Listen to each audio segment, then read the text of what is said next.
The glass of whiskey sat on the mahogany table, amber liquid catching the low light. Eden Carter's hands trembled as she lifted it from the silver tray, her heart pounding against her ribs. She'd seen the poison go in, watched the Russian slip something into the drink when he thought no one was looking. But Eden was always watching. In her silent world, observation was survival. The Korean man at the head of the table, the one they called Hyungnim with careful respect, had no idea his life was measured in hours.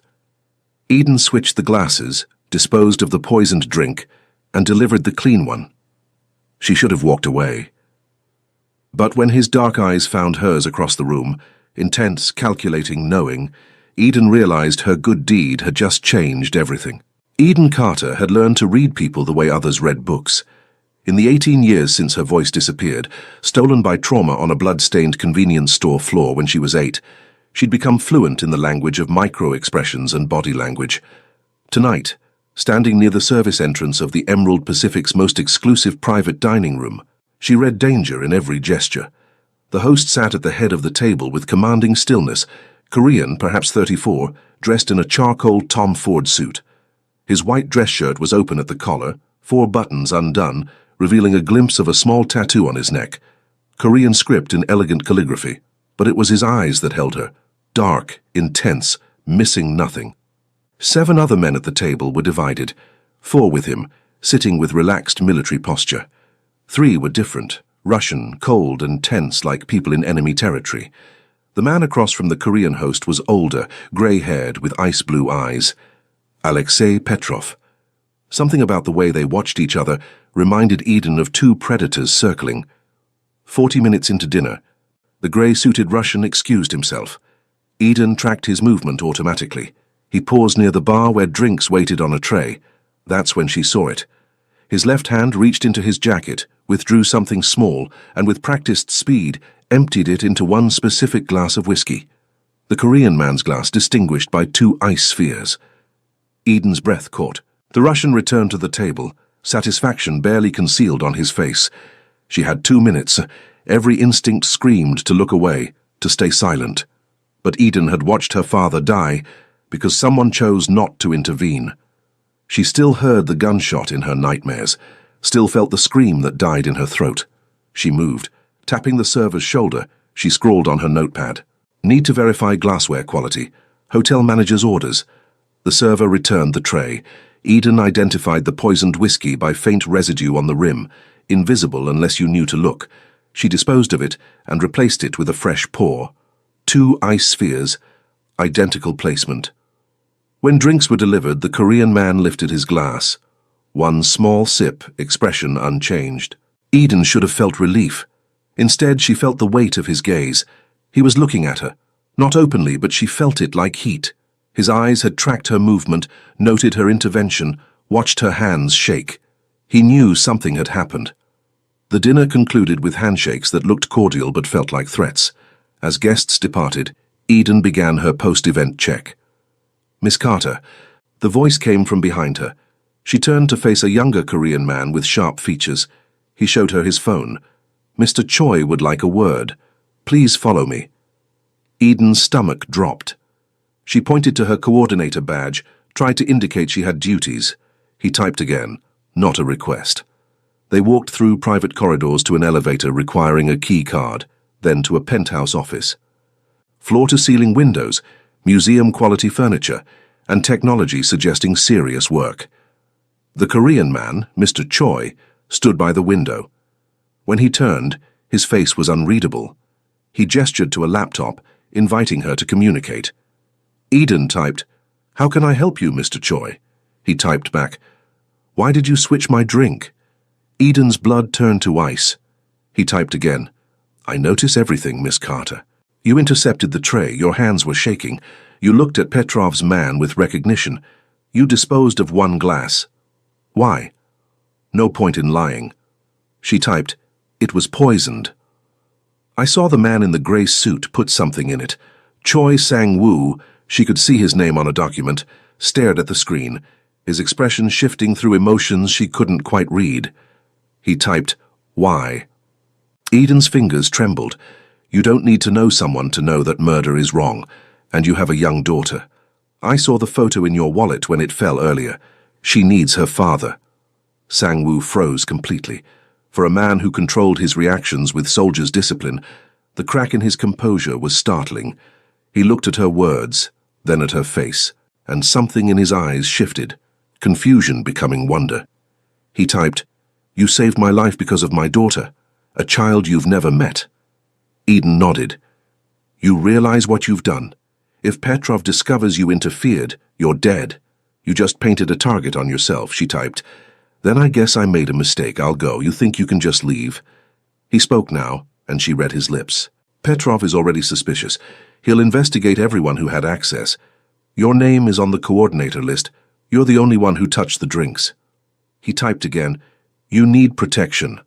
I can provide it, but it means staying close. Very close." She typed back, "I don't need protection from you." "Handle it?" He laughed without humor. "Miss Carter, you just interfered in an assassination attempt. You don't handle people like Alexei Petrov." An older Korean man entered, speaking rapid Korean with Sang-woo before addressing Eden in accented English. "Miss Carter, I am Park Moon-sik. You have done something very brave tonight, but you must stay close to us now. It is the only way." Sang-woo stepped closer, took the pen from her hand, their fingers brushing. He wrote on her notepad, "Tomorrow you receive a promotion. Senior Private Events Coordinator. Salary tripled. You work from this office. Security escorts you to a safer apartment. Non-negotiable." Eden stared at the words. A cage dressed as opportunity. She looked up at him, really seeing him. Exhaustion hidden behind command. Loneliness in careful eyes, the weight he carried alone. She mouthed, "Why?" His response was quiet. "Because in 7 years, you're the first person who looked at me and saw something worth saving instead of something to fear." Eden's new apartment was luxury. 20th floor, floor-to-ceiling windows, designer furniture, and 2 security guards stationed in the hallway. Devon Wallace, her best friend who'd learned ASL when Eden lost her voice, stood signing emphatically, "Are you insane? This is a gilded cage." "I didn't have a choice," Eden signed back. "There's always a choice. Police, FBI, anything except moving in with the mob." And told them what? "I have no evidence. I'd be ignored or killed." Devon typed on her phone. "I did research. The Emerald Pacific. Front for Korean organized crime.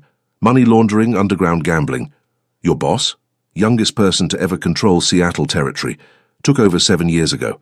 They call him the Silent Dragon because he never threatens, just acts. His wife died 5 years ago in childbirth. He's raising their daughter alone. But he protected me," Eden signed. "For now, because you're useful." Monday morning, Eden arrived at the penthouse office. Sang-woo was on the phone speaking sharp Korean. He ended the call when he noticed her. He gestured to a new desk with state-of-the-art equipment, then typed, "Your job is coordinating private events for select clients. Some conventional, some less so. You don't ask questions, you ensure perfection and discretion. Understood?" Eden typed, "And my real job, where I'm bait to draw out whoever comes looking." His expression flickered. Surprise or respect. He typed, "You're perceptive. Yes. But you're not bait. You're protected. There's a difference." "Is there?" Instead of answering, he led her to a sub-basement shooting range. He fired 6 perfect shots, then turned to her with a typed message, "I can teach you to protect yourself, or you can rely entirely on my people. Your choice." Eden held out her hand. Over 2 weeks she fell into a strange rhythm, mornings coordinating legitimate events, afternoons learning to shoot, identify threats, notice danger. Sang-woo was patient, communicating through typed instructions, never touching more than necessary but always aware of her. She learned he was left-handed, drank coffee black with 1 sugar, called his daughter every day at 7 p.m., his demeanor softening completely, and she learned that despite his reputation, he treated his people with fairness, bordering on loyalty. "Loyalty is earned," he told her one afternoon via typed message. "Fear is cheap and temporary. I built this on people who choose to stay, not people afraid to leave. And yet I'm here because I don't have a choice," Eden typed. He looked at her for a long moment. "You had a choice. You could have let me die. You chose differently." Now I'm choosing to keep you alive. We all make choices. The question is whether we can live with the consequences. That evening, a black sedan followed her home. She texted Hong Shi-woo, her security contact. 2 blocks later, the sedan was intercepted by 3 of Sang-woo's vehicles. When Eden reached her apartment, Sang-woo was waiting. She signed angrily. "How did you get in?" He typed, "I own the building." "But that's not why I'm here." "The car, Russian plates, Petrov's people. They're getting closer. What do we do?" "You keep saying we," he said aloud, knowing she'd read his lips. "You're not part of this. You're someone I'm protecting." She grabbed her notepad. "Then why teach me to shoot? Why tell me about your organization? Why trust me?" He read her words, conflict crossing his face, loneliness so profound it hurt to witness. "Because I haven't had someone to talk to, really talk to, in longer than I can remember. Everyone wants something or fears something, but you look at me like I'm just a man." Eden wrote, "You are just a man who happens to run a criminal empire but still just a man. Most people forget the second part." He typed, "Petrov requested a meeting. Tomorrow night. Here. He wants to discuss the breach. He's coming to my territory, which means he's confident.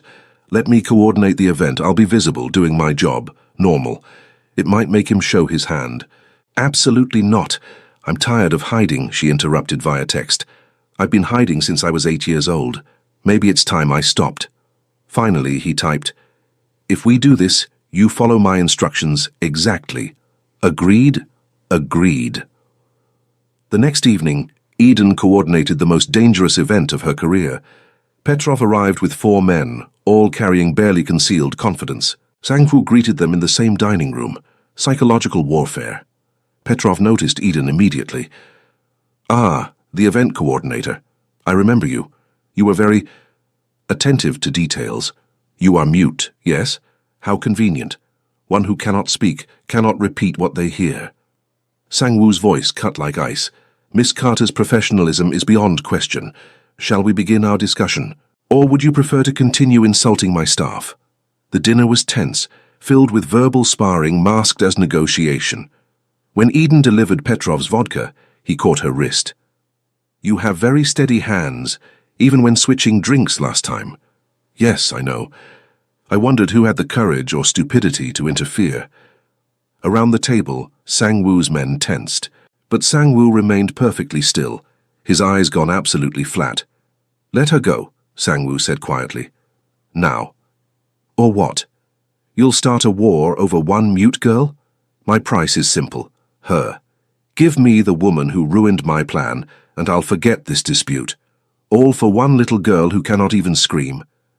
The silence was suffocating. Eden felt the impossible choice being laid before him. She made the choice for him. Moving with speed that surprised everyone, she twisted free, a technique Sang-woo had taught her, and stepped to his side. Then she signed, knowing he'd been secretly learning. "Tell him I'm not a bargaining chip. Tell him if he wants war, I'll give him a reason." Sang-woo's eyes widened, then he smiled genuinely. He spoke in Korean, then English. "The lady says she's not for sale. I agree. This meeting is over, Alexei. Leave my territory." Petrov stood, rage darkening his face. "You choose her over peace? I choose her over you. There's a difference." After the Russians left, Eden found herself alone with Sang-woo in the office, hands finally shaking. He approached slowly, then signed carefully, "You are incredibly brave. And incredibly foolish, but mostly brave. You learned ASL," she signed, wonder in her expression. "I learn what I need to learn, and I needed to understand you better." The intimacy broke something open in Eden's chest. She stepped closer, close enough to feel his heat, see gold flecks in his dark eyes. "Eden," he said her name aloud for the first time. "Petrov won't stop. When he comes, there will be violence, real violence. Are you sure you want to stay in this world?" She typed, "I'm sure I want to stay with you." The confession hung between them. Sang-woo's control cracked, revealing longing beneath. "You don't know what you're saying." "I know exactly what I'm saying. You're not the monster you think you are." "How can you possibly know that?" "Because monsters don't learn sign language just to communicate. Monsters don't call their daughters every night. Monsters don't choose one person over an empire. He surrendered, cupping her face gently, hands that had killed, now holding her with gentleness that made her eyes sting. If I do this, if I let myself care the way I already do, I won't be able to let you go. Ever. I am possessive and controlling and dangerous to everyone I love. Are you prepared? In answer, she kissed him. The kiss started gentle, questioning. Then his control shattered, and he pulled her closer, kissing her like she was air, and he'd been drowning. When they broke apart, both breathing hard, his armor was completely gone. She typed, "I'm not going anywhere. Not unless you send me away." "Never," he said fiercely, signing as he spoke. "I will never send you away." But through the window, Eden noticed something, a flash of light from across the street, the glint of a scope. She moved on instinct, shoving Sang-woo aside just as the window exploded. The bullet embedded itself in the wall behind where he'd been standing. Sang-woo dragged her to the floor, his body covering hers as more shots followed. Then silence. He lifted his head cautiously, checking her for injuries. "Are you hurt?" Eden tapped his chest twice, their signal for, "I'm okay." Within seconds, Hong Shi-woo burst in with armed men. "Secure the building, find the shooter, get Park Moon-sik here now." As his men dispersed, Sang-woo turned back to Eden, raw fear in his eyes. "You pushed me. You saw the shooter, and instead of taking cover, you pushed me out of the way." She typed, "I couldn't let you get shot. Not for me. This is exactly because of you. Because I chose you over Petrov's deal. I was already in the crossfire the moment I switched that drink. You didn't put me here, I put myself here. Park Moon-sik arrived. Petrov moves quickly. This is a message. Then we send one back he can't ignore. War will be costly. I don't care." He crossed a line. "No." Eden's hands moved sharply. "No war. Not for me. There has to be another way. There isn't. You show strength or weakness. No middle ground. Then show strength differently. Use me as bait. Let Petrov think you'll hand me over to avoid war. Then trap him. Absolutely not. I'm not a doll to be protected. I'm choosing to help end this." Park cleared his throat. "Perhaps we should hear what Miss Carter has in mind." She typed quickly. "Agree to a meeting. Neutral ground. Make him think you're considering handing me over. He'll come personally to save a victory. And you'll have him where you want him." The plan took shape over a week. Her warehouse at the port. Minimal visible security. Petrov would expect Eden's surrender or negotiation. What he wouldn't expect was the dozen hidden personnel, or that Eden herself was armed. "I don't like this," Devon signed when Eden explained. "I'm betting on us together," Eden signed back. The night before, Sang-woo came to her apartment after calling Soo-min. Eden heard his soft voice telling his daughter a story, promising the aquarium soon. When he emerged exhausted, Eden offered tea. They sat in silence. Finally, he typed, "If something goes wrong tomorrow." Eden placed her hand over the screen, shook her head. "Let me finish. Hong Shi-woo has instructions to get you out. Safe house, money, new identity. Promise me you'll go. Only if you promise to come with me. I can't abandon my people. And I can't abandon you. So we both need to make sure nothing goes wrong." He signed slowly. "When did you become the brave one? I was always brave. I just needed a reason to show it." He took her hand. "I never wanted this life for anyone I cared about.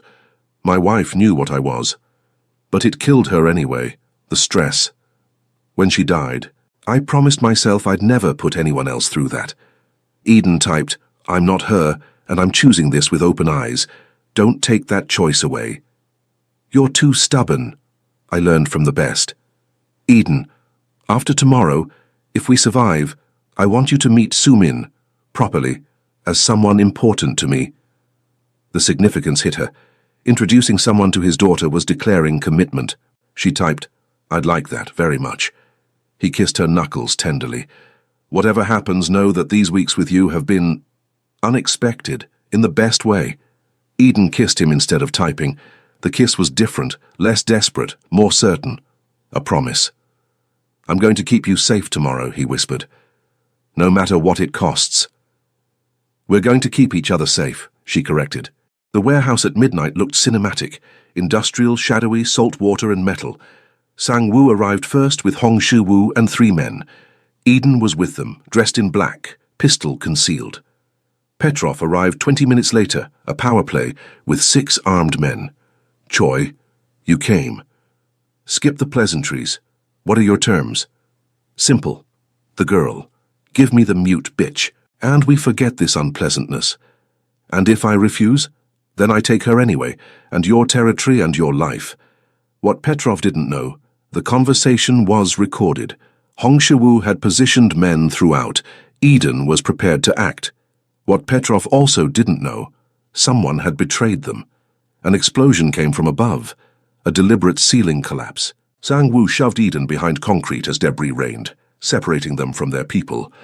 Through chaos, Eden saw Petrov's men moving with precision, and Hwang Tai-jun, one of Sang-woo's own, standing beside Petrov, smiling.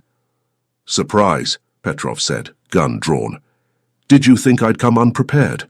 Hwang explained your security arrangements. Sang-woo's face went cold.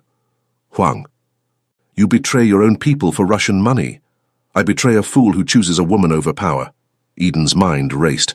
They were pinned, separated. Petrov had them exactly where he wanted. Then she remembered. Your opponent's confidence is your greatest weapon. She stepped out, hands raised, before Sang-woo could stop her. Petrov smiled. There she is. Come here. Eden walked forward, meeting Sang-woo's eyes. She signed quickly. Trust me. Within reach, she did what he didn't expect.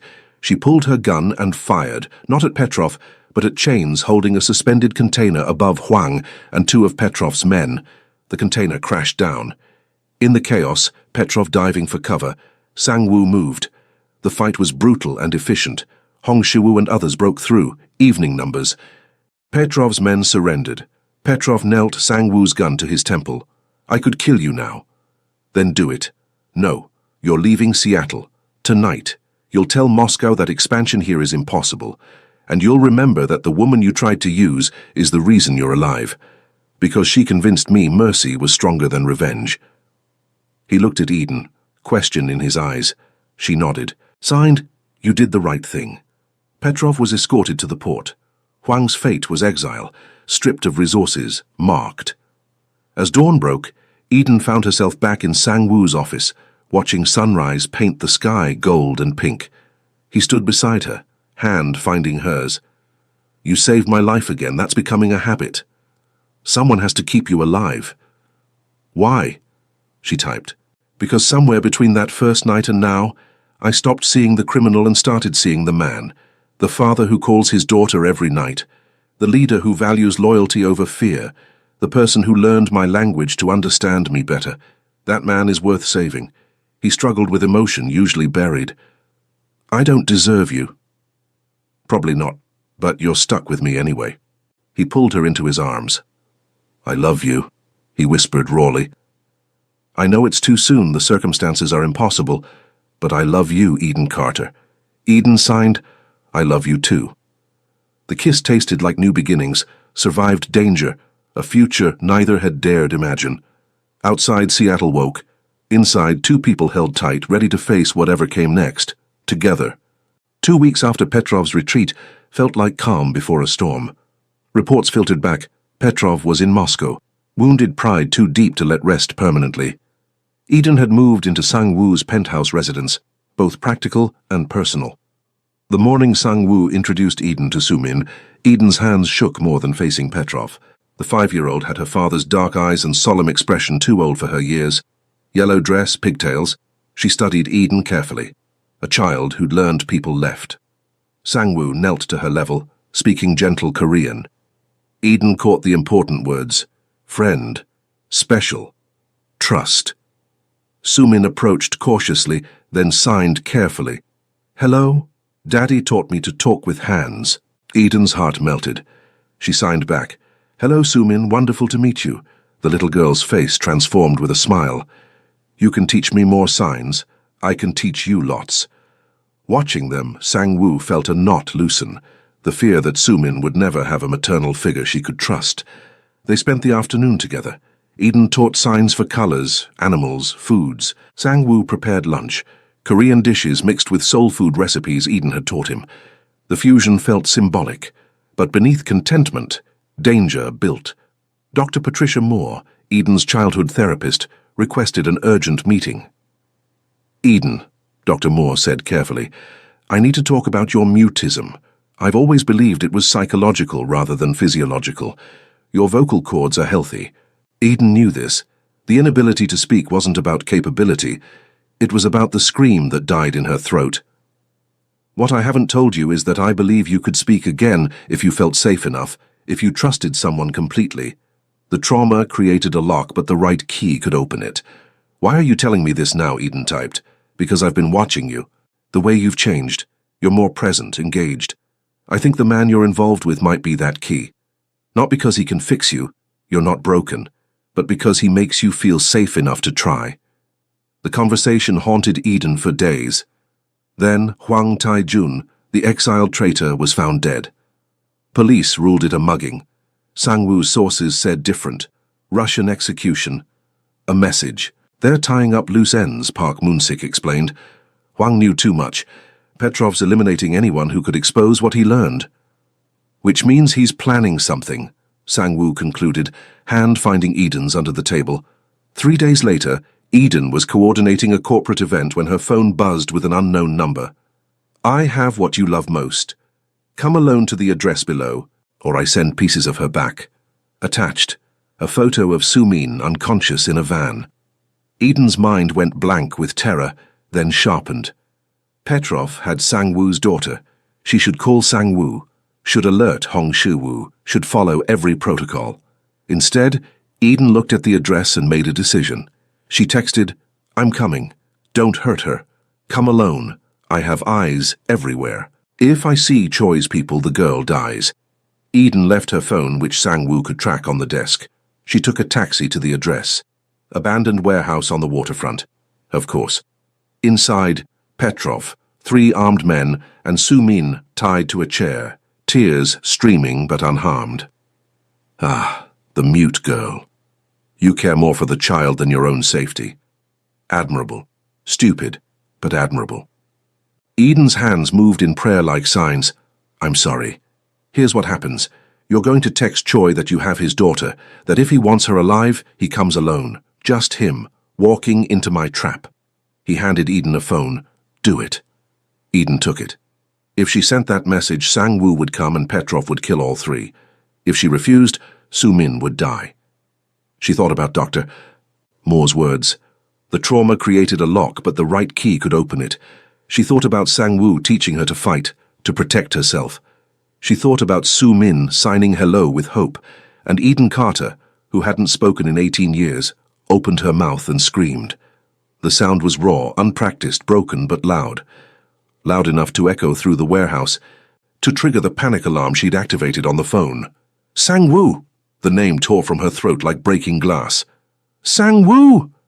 Petrov's expression shifted to rage. He raised his gun. The shot that rang out didn't come from his weapon. The door exploded inward. Sang-woo was there with a small army. They'd been tracking Eden since she left, following at a distance, waiting for Eden to find her voice. The fight was brief and brutal. Within minutes it was over. Sang-woo went to Soo-min first, the father demanding reassurance. He untied her with shaking hands, held her as she sobbed, whispering Korean reassurances. Then he looked at Eden, and the expression on his face was beyond words. "You spoke. You said my name." Eden's throat hurt, but she tried again. The word came out rough but real. Sang-woo. He crossed to her with Soo-min still clinging, creating a circle of 3 that felt like family. "Don't you ever put yourself in danger like that again." "Soo-min," Eden croaked. "Had to. Save her. I know, and I love you for it. But if you die protecting my daughter, who protects my heart?" Petrov, zip-tied and bleeding, laughed bitterly. The silent dragon brought down by love. Sang-woo turned to him coldly. "My mentor taught me that power without purpose is just violence. I found my purpose." He looked at Eden, at Soo-min, "and it's worth more than any empire." To Park Moon-sik, "Make arrangements. Petrov goes back to Moscow permanently. Make sure everyone knows he failed, that he lost. That touching my family again means total war." As Petrov was dragged away, Eden felt the crash hit. Her legs gave out, but Sang-woo caught her. "Your voice. After all these years, not all the time, Eden managed. But when it matters. Sumin reached out to touch Eden's face gently. She signed, "You're brave. Like a princess." Eden signed back, then forced words. "Not princess. Just someone who loves you both." They stayed there as sirens began as the danger finally truly passed. Sang-woo handed Eden his phone. Devon, frantic. She texted, "I'm okay," I spoke. "I'll explain later." Devon's response, "You what?" Despite everything, Eden smiled. Then, voice exhausted, she signed, "Take us home." "Home," Sang-woo agreed. "All of us. Together." The aftermath rippled through the criminal underworld. Within 48 hours, every organization knew Choi Sang-woo had decisively ended the Russian threat to protect his family. The word family changed everything. It meant Eden and Sumin weren't leverage. They were under absolute protection. But knowledge didn't mean danger was completely over. A week later, Sang-woo called an emergency meeting. Eden attended, voice still rough and unreliable but present. "Petrov's organization has officially withdrawn from all North American operations," Park Moon-sik reported. "His failure was too public. They've recalled him to Moscow." "And internally," Sang-woo asked, "the men are solid. Huang's betrayal was isolated. If anything, the way you handled this, protecting family while minimizing bloodshed, has strengthened loyalty." Sang-woo turned to Eden. "I need to ask you something with absolute honesty." She met his eyes, nodded. "Do you want to stay in this world? Because I can get you out. New identity if needed, enough money to never worry. You don't owe me anything more." The room fell silent. Eden typed, "And leave you. Leave Sumin. That's not freedom, that's just a different prison." "Eden," she kept typing, "I know what you're trying to do. You think I never had a choice. But I did. I chose when I switched that drink. I chose when I pushed you from that bullet. I chose when I walked into that warehouse. Every step I chose you. I'm still choosing you. You deserve better. I deserve to decide what I want. And I want you. I want Sumin. I want this strange, dangerous family we're building." Park cleared his throat.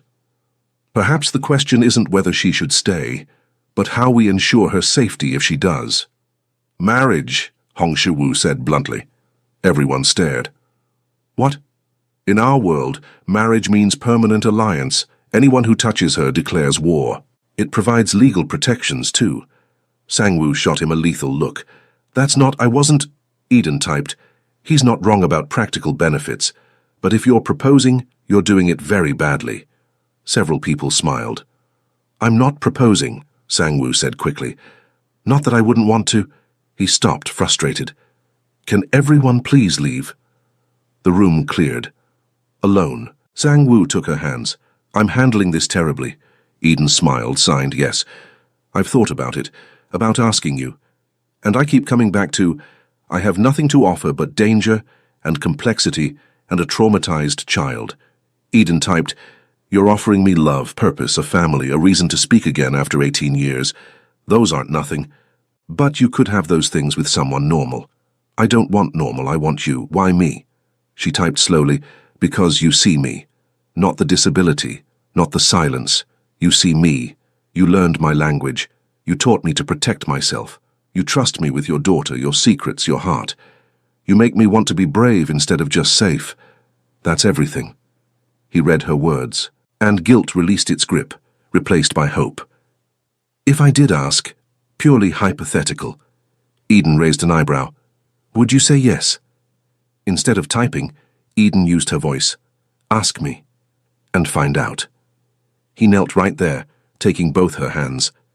"Eden Carter, would you do me the incredible honor of marrying me?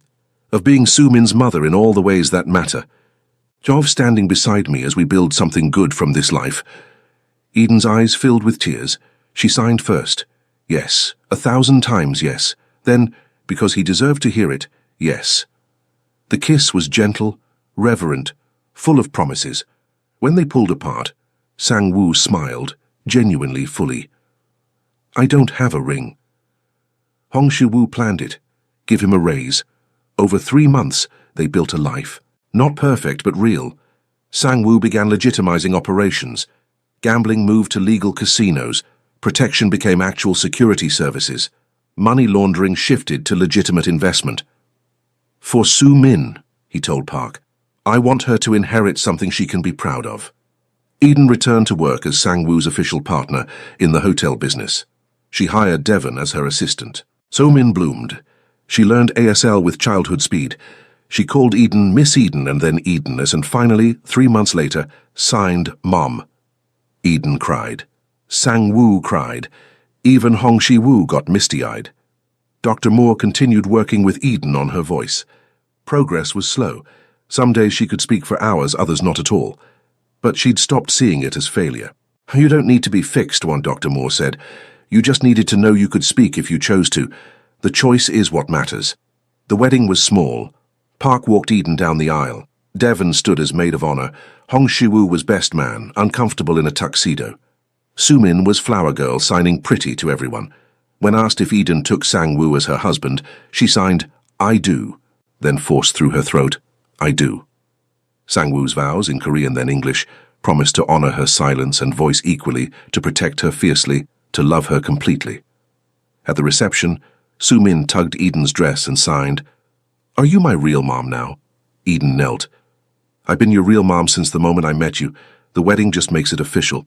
Good, because I picked you. Watching them, Sang-woo felt his walls finally crumble. He'd been vulnerable or whole nevermore. Hong Shi-woo approached with champagne. To the boss who chose love over empire.